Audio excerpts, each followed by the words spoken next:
Well, I'm going to tell you a story about how our thoughts create our reality. And um, I'm going to take you back to 2014, to early March. And in March of 2014, I was still working for the Ritz-Carlton. And I was about halfway through my very first year at the University of Santa Monica, getting this master's degree in spiritual psychology. And I was reading a book called E Squared, 9 Do-It-Yourself Experiments That Your Thoughts Create Your Reality by Pam Grout. And in this book, which is very interesting, which I recommend if you are avid readers, I like to give you my book recommendations. But in this book, she suggests that we do some experimenting with the universe. And one of her suggestions is to make a demand of the universe, which I actually don't recommend doing, like about your life, but to play a game and to get into a conversation with the universe, I do recommend it.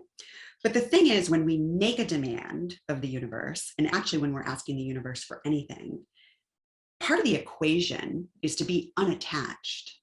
And that's hard, right? Because we want what we want, and we want it to go the way we want it to go. And when we can be in that space of unattachment, then we're not getting in the way and creating any friction or resistance that might be preventing the universe from lining us up with whatever it is we're wanting to line up with. So I was doing this experiment, and it was a Sunday night, and I was in bed with my husband. And right before I went to sleep, I read this chapter, and right before I went to sleep, I said out loud, "Universe, bring me an apple." And it was random. It meant absolutely nothing to me. I had no connection to apples whatsoever that I remembered at the time, or for those of you who've read the book, you know a little bit about this, but nonetheless, universe, bring me an apple. Well, I got on an airplane the next day to go to Dallas, Texas, to the Ritz-Carlton Global Leadership Conference, which was a big annual event, networking event, sort of setting the framework and the strategies for the year ahead. And I'm on an airplane. And when I boarded the plane, I was in a lot of pain.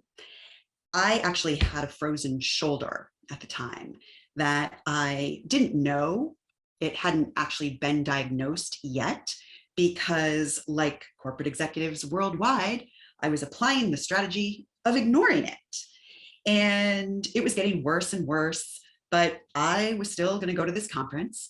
So I got on the plane, and even though my shoulder seemed to be throbbing, that it was in so much pain, and the inflammation was almost visible, I just curled up with my book and applied my usual strategy of ignoring it. So I was reading a book called Finding Your Element by Ken Robinson. And I had a lot of really, really high hopes for this book because I was looking for my element. And I was almost all the way through Finding Your Element, and I was no closer to finding it than I was at the beginning of the book. But I'm on like the very end of this book, and I'm curled up in my seat on the plane in a window seat, my shoulders throbbing, and I'm reading. And Robinson is talking about how most of us play it safe. Most of us stick close to the shoreline. And he was using this metaphor of an ocean, right? And there's this ocean out in front of us all the time, even when we don't choose to look at it, even when we're not choosing to go out in the ocean.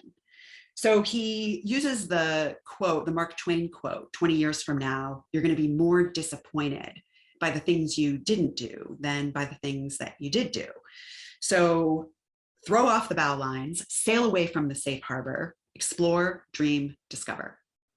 So I read this quote, and suddenly I am confronted with this notion of how safe I have played it in my life.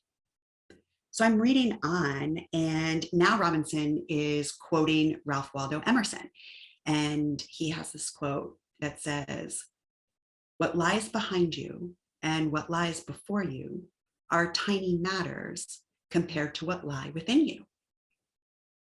So I start thinking about what lies within me. And then I get to the clincher, It's amazing how many times I've told this story. And when I bring myself there, I still feel it. I still get emotional about this. So I get to this clincher, which is this little tiny poem called Risk. And it's been misattributed to Anais Nin for many, many years. But the actual author of this poem, her name is Elizabeth Appel, which is also really interesting. And the poem goes like this. And then the day came when the risk to remain tight in the bud was more painful than the risk it took to blossom.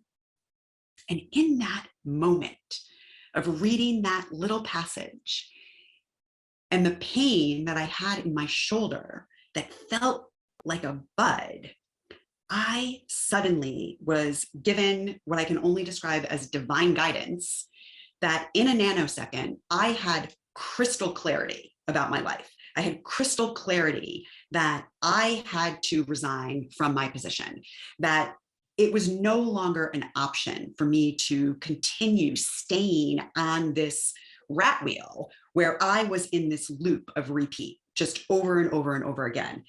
I had pushed down so much discontent, and I had ignored for such a long time so much dissatisfaction, but I wasn't doing anything about it. I wasn't taking any action, hence the frozen shoulder. It was such a gorgeous metaphor. It was such a gorgeous illustration of the outer experience that I was having because of the inner frozenness that was going on inside of me. I wasn't taking any action, but I knew I was unhappy, and I pretended that I wasn't. So in that moment, I felt like, my crown chakra opened, and I got downloaded with just this knowingness that it didn't matter that I didn't have a plan, or I didn't have a clue, or I didn't know how I was going to pay my mortgage. It didn't matter. All that mattered was that I needed to remove myself from that role. So I get off the airplane, and I am moving my way through this conference in a very different way than I would have normally done so in the past. I, as you know and can see, have this sort of type A driver personality. I'm the person who's first to the breakout room in the front row, taking copious notes on every idea they're offering so that I can get back to my hotel and implement it all when I get there. None of this is happening. I am in a state of reflection and really wonderment for my career, and from a middle-class family, how I've sort of worked my way up, climbing the ladder, and all that I've achieved at the time. And I was just sort of taking that in. And I still was very clear inside of myself that I was done. This was sort of the last hurrah, if you will. So it's the very last night of the conference. And my name is called to the stage.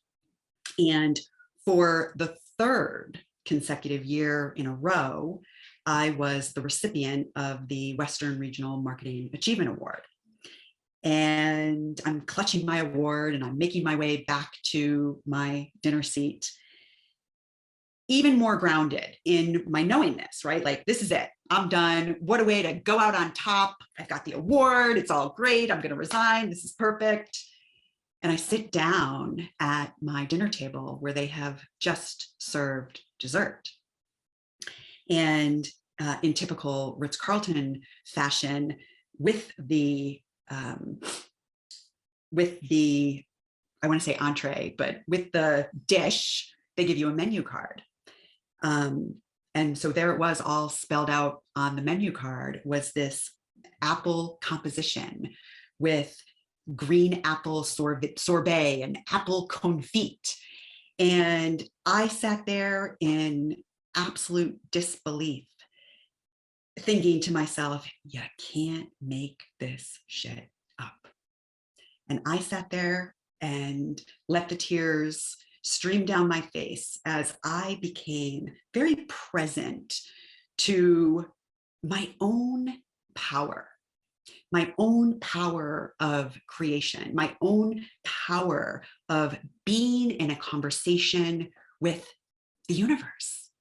And as I got grounded in my own knowingness, it also occurred to me that every single person has this same capability, the same possibility.